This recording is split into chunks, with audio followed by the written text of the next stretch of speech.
Hey, good morning, everybody.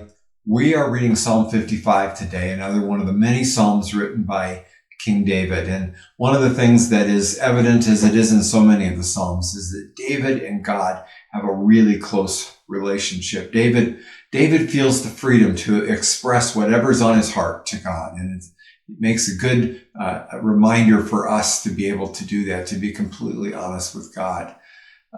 We learned right away that someone has betrayed David. That's the occasion for the psalm. We don't know who it is exactly, but we do know that they had enjoyed good fellowship, so they must have been pretty good friends.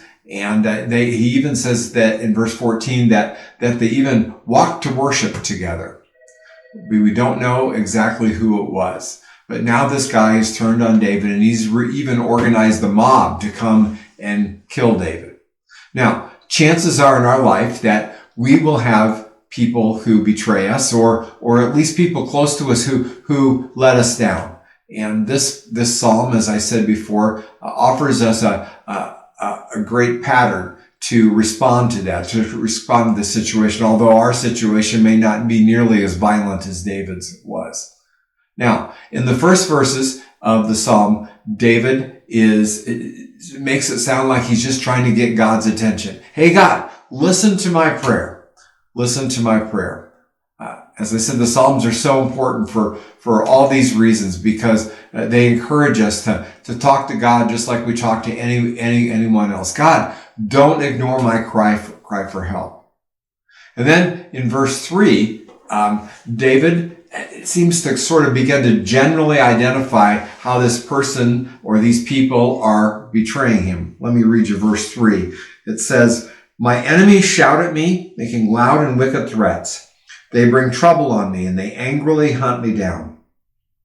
Now, in the next verses, David kind of moves on in the progression. He tells God how this makes him feel with some pretty explicit details. He tells us that his heart is pounding in his chest, and he's afraid of death. In fact, he's even afraid of living, and he can't stop shaking. It sounds like he's having a panic attack of some kind, and all he wants to do is escape. In verse 6, he says, "Oh, that I had wings like a dove, that I would fly away and rest."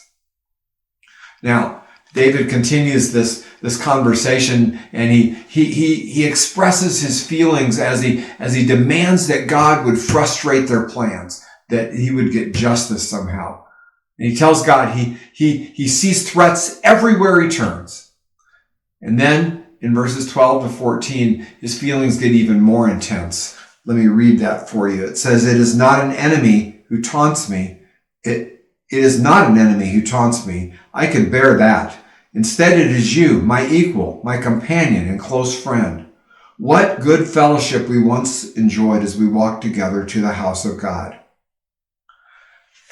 You know, it's one thing when our enemies attack us, but it really hurts us down to the core of our being when a friend attacks us. David actually talks to his betrayer in these next verses as a part of his conversation with God, as if the betrayer were even there. But it just becomes a way of pouring out his heart, pouring out his hurt as of what has taken place. David knows that God loves him very much, and we need to know that God loves us too. And expressing our feelings to God is so very healthy, and honesty is an important part of healing. So let's move on now to verse 16. In verse 16, the psalm actually takes a turn. It says, I will call on God, and the Lord will rescue me. Morning and noon and night, I cry out in distress, and the Lord hears my voice. He ransoms me and keeps me safe from the battle waged against me, though many still oppose me. God, who has ruled forever, will hear me and humble them, for my enemies refuse to change their ways. They do not fear God. David doesn't deny that this situation continues to exist. In fact, he says, I'm pretty sure I'm not going to be able to change those who are against me. That part had not changed at all. But instead, his outlook had changed, because what does it say? He's choosing to call upon God. all day and all night. He knows that God's promises to him are to be there with him. He is giving his burden to God completely. Now, we know that people will let us down, and even the closest people will let us down sometimes. In fact, we'll let other people down ourselves, even people we trust. But we can trust in God. He is 100% faithful, and we can call on him 24/7, and he hears us, and he's right there. He walks with us through the distress. So I think this psalm is instructing us to, first of all, be honest with God, because he knows our thoughts anyway. And he loves you very much, no matter what. And he's promised to walk with you through whatever it is. Have an amazing day. If these devotional videos are helpful to you, subscribe to our channel and click the notification button so you know when we post a new video. And of course, please share them with others.